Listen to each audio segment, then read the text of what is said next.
So I put together on the slide. I put together a couple of examples of the most popular, I think, types of deployments. I put them into single data center and multiple data center,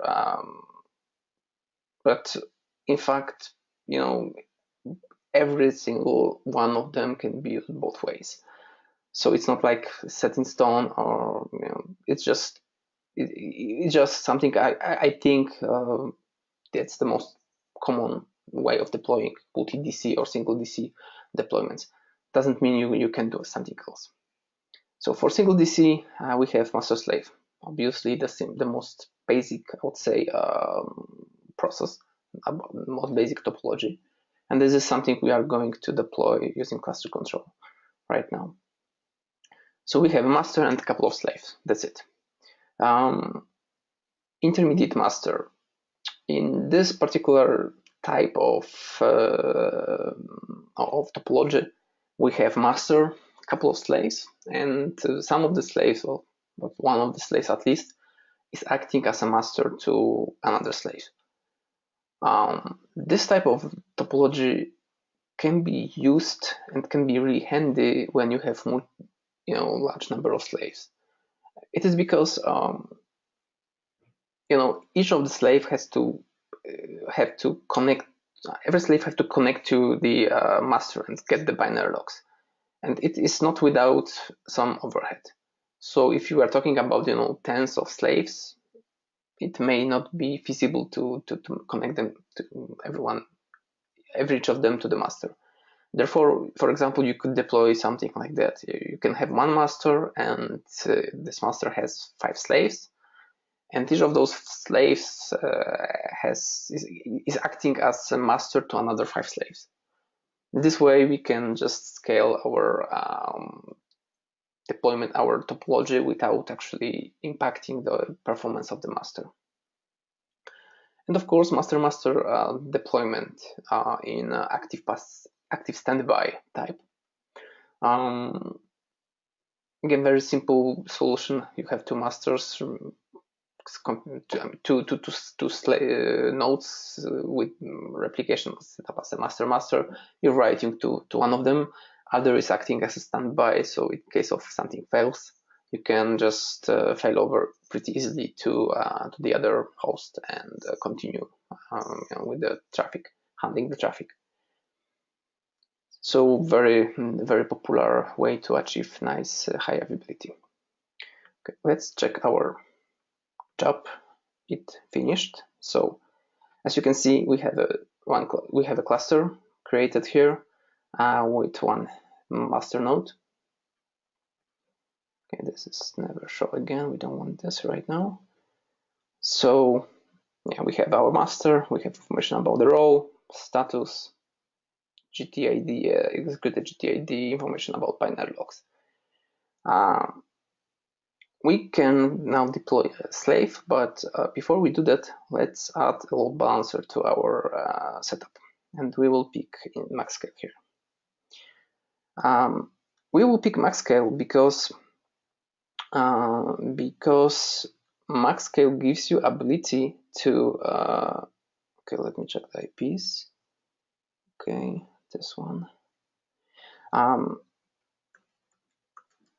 We are going to pick MaxScale because MaxScale has a read-write split ability, and it is very useful in terms of MySQL replication because right now, if we deploy MaxScale, we can just put our traffic to this port, to this read-write split listener port, and the traffic will be, and then MaxScale will do its magic in the backend.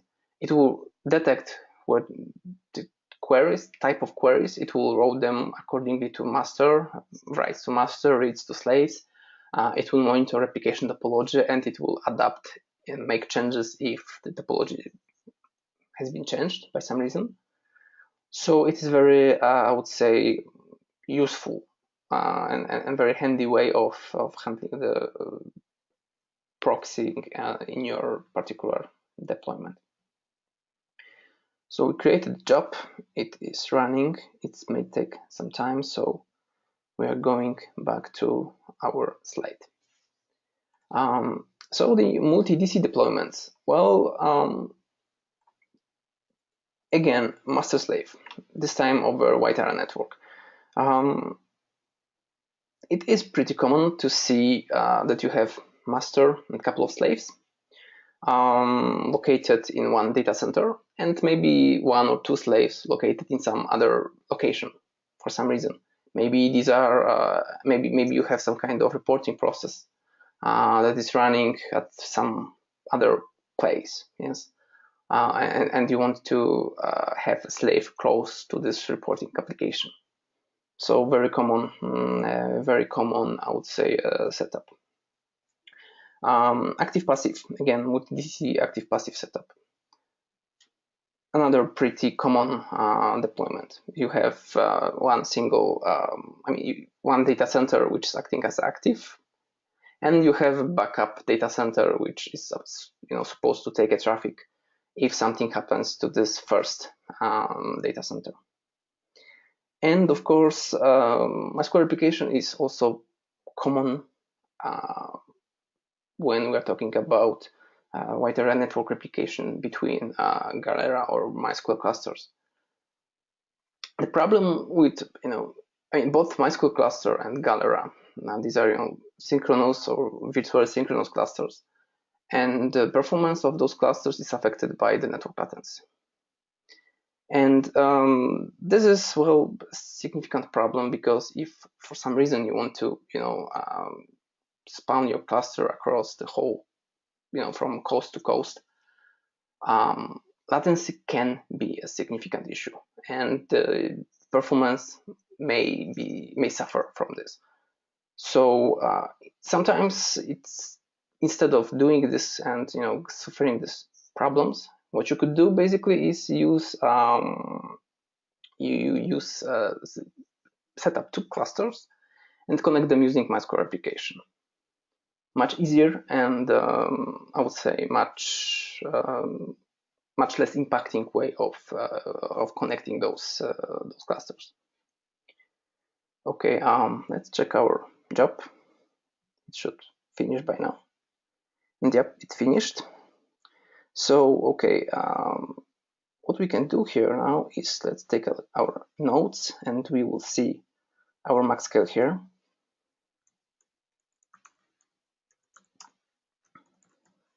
And we can list servers, see how max scale sees our topology. So it sees our master, it's determined that it's master, and it's running. So okay, let's add a slave to our master. We are going to use another IP here. We'll be installing the software, and if we want to include it in our load balancer, we could use delayed slave, but let's say that we don't want to do this, and actually it doesn't make much sense to add a delayed slave and add it to the load balancer. But for now, let's just add this node. So the job started, and in short, ClusterControl will first install MySQL on this node, and then it will use extra backup to copy the data from the master and provision the slave. So this job may again take some time to finish. Therefore, we are going to go back to our slides and proceed further. So here we have a couple of deployment designs for the MySQL application. So again, we have master slave, right? Master and couple of slaves, and as I said, every single one of them can be deployed also using as a multi-DC deployment. So you can imagine that this one master and two slaves are located in single data center, and the third slave is located in some other place, and this is a connection over the wide area network. Intermediate master. So as I said, one of the slaves is acting as a master to another slaves. And again, this could be either a single data center, or as well it could be located in one data center, and for the master and a couple of slaves, and the intermediate master and the remaining slaves can be can be located in some other place. A master active standby. Well, again, pretty common setup. We have master acting as active one, a couple of slaves maybe, and then we have a standby master and again a couple of slaves. And still the same story. This can be a single data center, one data center, or this can be a one data center and the other standby master is located in some other place. And two synchronous clusters connected over a wide area network. Similar story. We can have Galera cluster located on two data centers, and they're replicating from each other, using the MySQL replication. Okay, so the next topic will be schema changes and how to deal with them.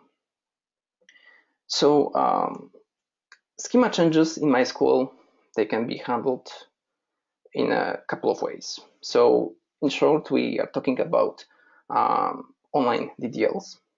So these are the DDLs which has been introduced in, well, mostly in 5.6. And those DDLs can be executed without locking writes to the table. There are other DDLs which are not so online. These are basically the code alters which still require some locking on the background. Finally, we have also a rolling schema upgrades, which basically represents process of altering, slave by slave by slave, going over the replication topology, and at some point you basically fail over to the master. And then we have external tools like PT Online Schema Change, for example, which implements the online schema changes using some other solutions. Let me check. Okay, the job is still running. So the problem with MySQL replication is lack is a serious factor. And it's a serious factor which is limiting the data definition languages. So the problem with this is that the online DDL, in fact, is online only on the master. So if you execute online DDL on the master, it will work fine. So the traffic won't be, locked. The writes will be running, but the problem is that if this job, if this event, if this alter is being replicated to slaves, unfortunately, this will lock the replication thread. And this is true even if you use multi-threaded slave.